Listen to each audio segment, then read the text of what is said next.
dilaksanakan pada tanggal 23 September 2022. Terima kasih kami ucapkan kepada para undangan, kepada moderator, kepada para calon ketua, dan para peserta diskusi panel yang berkenan hadir, baik secara daring maupun luring di Gedung ID Cabang Jakarta Pusat. Saya ingin bertanya, di mana kesesuaian visi yang Anda buat itu dengan Jakarta Pusat? Terus pertanyaan selanjutnya adalah, kenapa dan apa yang Anda butuhkan agar itu mampu laksana dijalankan? Jelas pertanyaannya? Saya tanya lagi, jelas pertanyaannya? Jelas pertanyaannya? Bismillah, silakan mulai jawab. Di dalam visi dan misi yang kita persiapkan adalah bahwa mewujudkan yang kuat, unggul, dan solid serta menjunjung keadilan bagi semua masyarakat dan bagi anggota dan masyarakat. Kesesuaiannya dengan program PPID adalah bahwa kita tidak hanya menjadi kebijakan, strategi ataupun isu-isu politik itu akan sangat penting ketika itu di-handle oleh PPID atau ID wilayah. Tapi kalau bicara tentang kedekatan kepada masyarakat dan kedekatan kepada anggota, kita harus mulai dari ID cabang.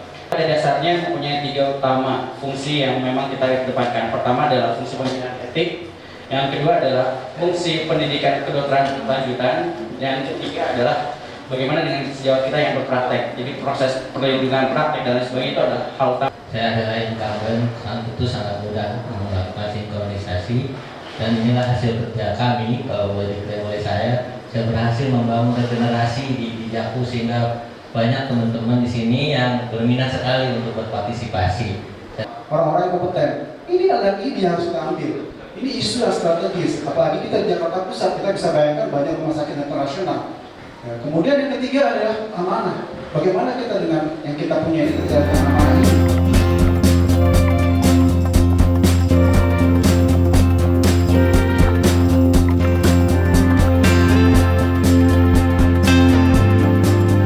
Banyak hal-hal yang menjadi atribut seorang pemimpin. Tetapi dalam masa sekarang, kepemimpinan itu bisa dinilai dari beberapa poin yang utama. Pertama adalah dia knowledgeable apa enggak. Dia mempunyai pengetahuan apa tidak tentang apa yang dia pimpin dan mau belajar untuk pengetahuan tersebut.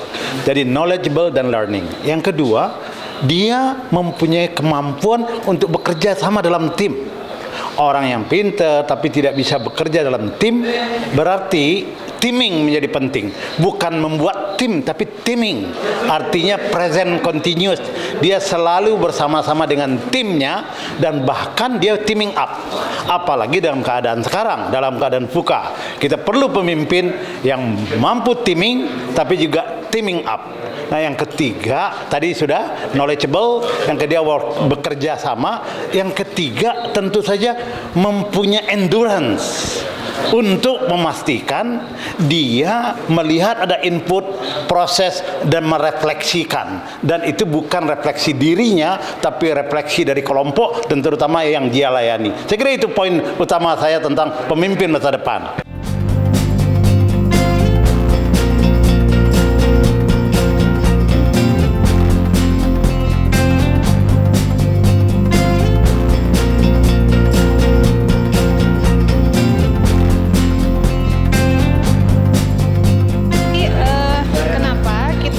Dari panitia menyiapkan acara diskusi panel pada hari ini karena kami melihat bahwa kita ingin para anggota itu betul-betul mengenal sosok siapa pemimpin yang akan mereka pilih, kemudian bagaimana konsep, kemudian visi misinya. Jadi dengan begitu kan, dengan melalui diskusi ini kan akan lebih nampak apakah dari masing-masing 5 orang ini betul-betul mempunyai visi misi yang sesuai dengan harapan para anggota ID Jakarta Pusat.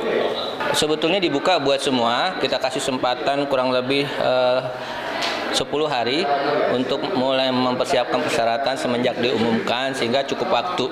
Memang sempat kita dapat informasi waktunya hanya 3 hari kerja. Kemudian saya lakukan evaluasi, tidak elok, saya bilang kepada panitia, karena untuk melengkapi persyaratan itu bukan 1-2 dokumen ya, sehingga Jangan sampai kita dikesankan membatasi kandidat.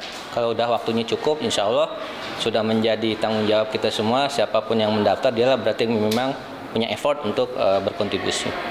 Kalau untuk mekanisme pemilihan, tentu kan kita sebagai organisasi profesi mengacu pada aturan tertinggi yaitu ADART dan Ortala. Jadi memang dari aturan ADART dan Ortala ID bahwa pemilihan calon ketua ID cabang itu adalah yang pertama melalui musyawarah dan mufakat. Ya, jadi misalkan tidak terpenuhi ataupun dilempar nanti ke forum, misalkan tidak tercapai kesepakatan, baru nanti dilaksanakan melalui voting. Ya, seperti itu.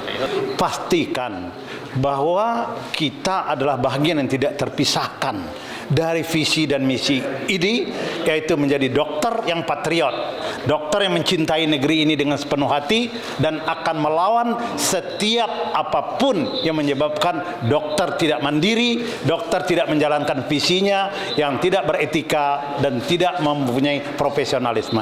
Apapun harus kita pikirkan dengan baik bersama-sama dan dengan cara yang terstruktur, berencana, kita mobilisasi kemampuan kita sehingga ID Reborn yang dikatakan oleh Bapak Ketua ID, Dr. Adib, itu betul-betul kita bisa laksanakan pada waktu-waktu yang akan datang. Karena tantangannya yang luar biasa, tetapi juga soliditas ID yang luar biasa. Apa yang hari ini kita lihat? Secara umum perlu kita sampaikan keberadaan organisasi itu tidak terlepas dari sebuah leadership. Kepentingan saat ini tentunya leadership ini menjadi sangat penting untuk membawa organisasi kita menjadi lebih modern, bertransformasi, beradaptasi juga, dan termasuk untuk kemudian menjadi organisasi yang mempunyai marwah. Karena kepentingan di organisasi profesi, terutama di ID, itu adalah hal yang sangat penting. Nah, berkaitan juga dengan hal-hal yang pemilihan ketua, maka tentunya kami ya selalu ingin menekankan bahwa tidak dalam satu bentuk yang kemudian hanya sekedar berkelompok saja atau kelompok-kelompok saja, tapi yang penting tentunya kita berharap kemampuan leadership ini menjadi sangat penting. Objektivitas yang harus dipilih kita, karena profesi dokter adalah profesi yang independen, profesi yang menjunjung kesehatan, profesi yang mendorong untuk kemudian masalah etik juga, sehingga seorang leadership adalah seorang yang bisa membangun kesehatan itu. Seorang leader haruslah orang yang memang mempunyai nilai etika luhur yang bisa menjadi role model untuk anggotanya. Seorang leader itu juga harus bisa mempunyai kompetensi yang sesuai dan kemudian dikenal dan juga dihargai oleh semua orang dan semua stakeholder. Nah, inilah yang saya kira menjadi sangat penting, dan saya yakin di semua teman-teman anggota, bukan hanya di Jakarta Pusat, di semua wilayah, nilai objektivitas ini yang harus dikedepankan, karena tantangan kita lebih besar. Seorang ketua, seorang leader itu adalah orang yang mau memberikan waktunya kepada anggota.